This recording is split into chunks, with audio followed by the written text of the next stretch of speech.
Nah, kegiatan yatim online ini pada awalnya adalah kegiatan bagaimana memberdayakan anak yatim dan keluarganya melalui pendekatan online. Orang-orang yang memiliki kemampuan untuk mengelola usaha, seperti itu. Nah, 3 posisi tangan inilah yang kita berdayakan dalam berbagai program untuk menjadi dari mustahik menjadi muzaki. Sekarang kita fokus di Kampung Zimba namanya, Kampung Gizi Seimbang. Kita fokus banget di bagaimana edukasi, kesehatan, dan ekonomi itu bisa menjadi satu kesatuan dan menjadi exit strategi dari pemberdayaan masyarakat, seperti itu.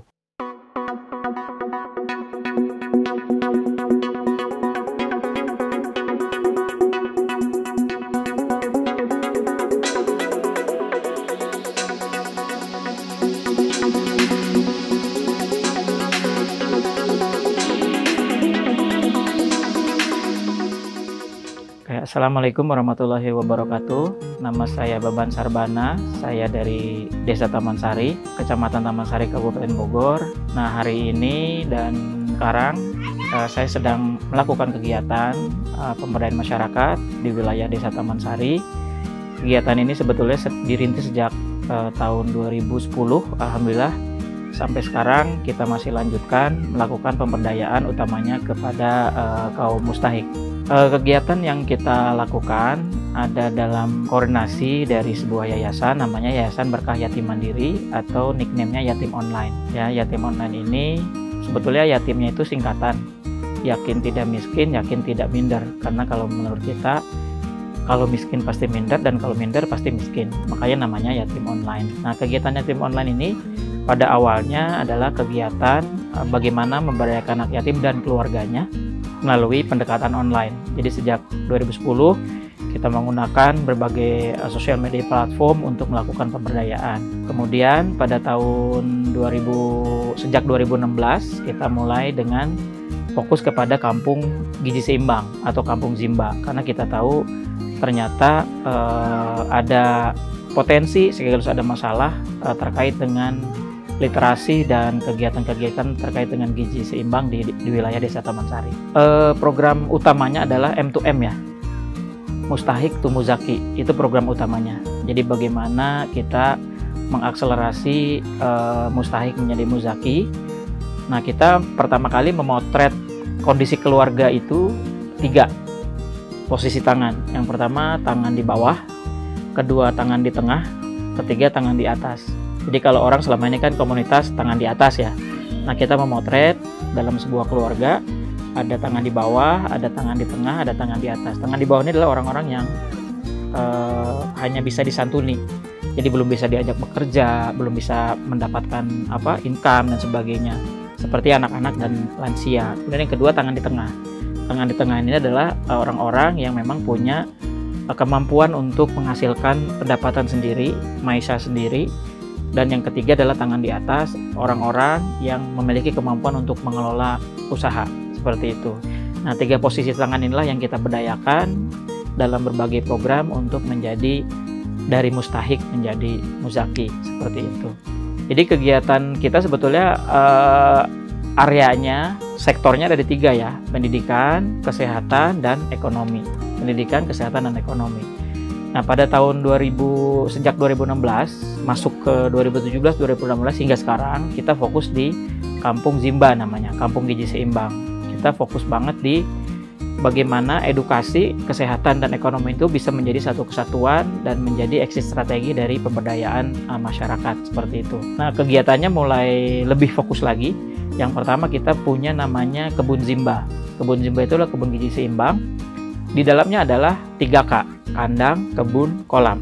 Ya, kandang, kebun, kolam ini merupakan bentuk dari akses masyarakat terhadap gizi. Dari kandang kita mendapatkan protein, dari kebun kita mendapatkan protein dan vitamin serta karbohidrat, dari kolam juga kita mendapatkan protein. Nah, konteks gizi seimbang sebetulnya relate dengan anjuran pemerintah tentang B2SA, beragam, bergizi seimbang, dan aman.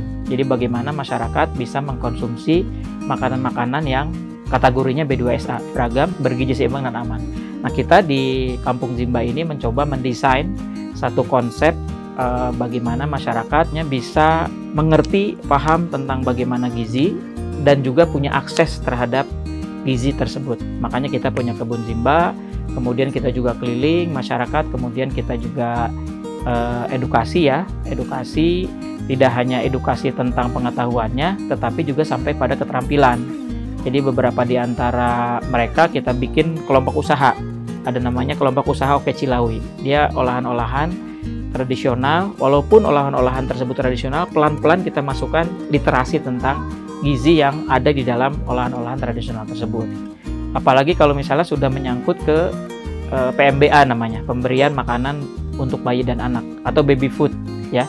Itu jauh lebih ini lagi, lebih dalam lagi bagaimana kita kemudian memberikan informasi, memberikan literasi kepada warga bahwa untuk PMBA, baby food itu tidak harus selalu dalam bentuk yang instan, tapi mereka juga bisa mengolah dari pekarangan atau dari kebun masing-masing. Itu fungsinya dari kebun Zimba itu, seperti itu. Nah ini ya, ini adalah permainan ya. Kebetulan saya mengembangkan berbagai APE namanya, alat peraga edukasi untuk literasi. Nah, ini literasi tentang geowisata ya, literasi tentang bagaimana mengelola desa untuk menjadi sebuah destinasi wisata.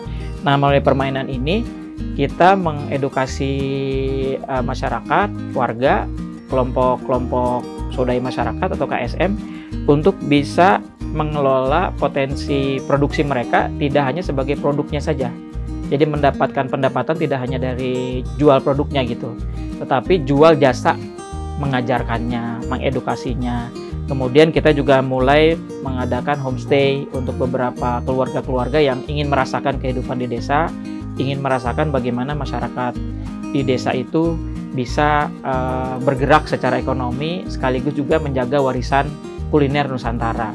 Jadi kita bikin homestay-nya itu programnya adalah melakukan kegiatan-kegiatan di desa terutama untuk aspek ekonomi. Ya, mereka bikin cincau, mereka bikin rengginang, mereka bikin olah-olahan tradisional, mereka pergi ke kebun, mereka nanam, mereka beternak ya, mereka pergi ke hutan, mereka pergi ke berbagai destinasi yang ada di desa tersebut ya. Biasanya kita lakukan weekend ya, Jumat, Sabtu, Minggu atau weekend. Tapi pernah kita lakukan sampai 5 hari. Itu lebih tertata lah kurikulumnya, seperti itu. Intinya adalah bagaimana memberikan satu experience kepada orang-orang di kota gitu yang pergi ke desa, bahwa desa itu juga bisa menjadi tempat belajar mereka, tempat bagaimana orang-orang desa bertahan hidup, mengembangkan diri dan berbagai aktivitas yang genuine ya, yang asli di desa, seperti itu. Kita punya program, punya konsep dalam memetakan masalah sosial, potensi sosial mapping masyarakat, namanya kepologi. Kepologi itu ilmu mengkepo desa ya. K-nya kondisinya seperti apa, E-nya itu elaborasi potensi dan peluangnya, kemudian P-nya adalah programnya apa, kita melibatkan warga untuk berdiskusi programnya apa, dan berikutnya organisasi ya, organisasi seperti apa. Jadi kepo itu kondisi, elaborasi, program, dan organisasi. Nah, 4 inilah yang menjadi kerangka bagaimana kita memetakan potensi dan memetakan masalah di desa tersebut ya. Sehingga kita Taman Sari ada 9 RW, ada 37 RT, kita punya program juga namanya ORTOP, One RT One Product. Jadi bukan One Village One Product lagi, tapi One RT One Product atau One RT One Program. Sehingga Kampung Zimba itu ada di wilayah RW 5 dulu, 1 RW 4 RT ya. Kemudian kita juga deep lagi, masing-masing RT ternyata punya keunikan-keunikan. Kita membuat program juga untuk masing-masing wilayah, dan setiap wilayahnya kita memilih satu orang untuk menjadi koordinatornya lah, koordinator pemberdayaan di masing-masing wilayahnya, seperti itu. Nah, diharapkan nanti ke depannya mungkin bisa meluas menjadi satu desa, 9 RW dengan masing-masing RW memiliki keunikan program, keunikan produk sendiri. Misalnya kalau di sini Taman Sari ada namanya Kampung Wisdom, wisata domba ya. Jadi kalau kita ke wilayah itu di RW 9, kalau kita salam gitu, Assalamualaikum ke satu rumah, yang jawab kambing duluan ya. Jadi karena saking banyaknya kambing di wilayah tersebut. Nah, selama ini warga hanya memanfaatkan peternakannya, tetapi added value, nilai tambah dari hasil peternakan itu sebetulnya masih banyak yang bisa dieksplor, seperti bikin dari limbah bulunya bisa bikin bantal, boneka, kemudian dari kulit, dari berbagai macam lah kegiatan-kegiatan sehingga menambah nilai ekonomi dari masyarakat. Tapi itu belum kita mulai. Kita hanya baru mulai di satu wilayah RW 5 dulu. Mudah-mudahan dalam 2 tahun ke depan 2023 itu bisa dilakukan. Nah, jadi kita memang harus mulai dari RT, RW, kemudian desa. Nah, mudah-mudahan model pemberdayaan di satu desa ini bisa menjadi bagian dari pemberdayaan nanti dalam skala yang lebih luas. Nah, ini karena saya tukang main-main ya, saya bikin mainan juga nih untuk pengelolaan ya. Jadi ujungnya memang, walaupun tadi saya sampaikan bahwa ada pendidikan, kesehatan, dan ekonomi, tapi ujungnya sebagai exit strategi adalah dampak ekonomi terhadap masyarakat. Nah, ini kita ada mainan namanya Geopreneur Scale Up ya. Jadi bagaimana mengelola kegiatan ekonomi supaya bisa naik kelas. Ini permainan Geopreneur itu singkatan lagi, ada G-nya itu adalah goals. Jadi goals-nya adalah naik kelas, E-nya adalah ekosistem. Di sini ada ekosistem UKM, kemudian O-nya adalah organisasi UKM. Jadi bagaimana mengajarkan kepada warga untuk bisa bekerja atau berwirausaha secara berkelompok. Jadi bagaimana mereka memahami tentang apa itu koperasi, kemudian usaha-usaha kelompok yang bisa dilakukan bersama-sama. Seperti itu. Jadi pemberdayaan itu adalah sebuah panggilan ya, sebuah calling gitu, hidayah sosial tanda kutip ya. Tidak semua orang mendapatkan kesempatan untuk mendapat panggilan tersebut. Ini adalah sebuah sebuah password ya. Kalau ingin mendapatkan passive income dunia akhirat, lakukan pemberdayaan masyarakat.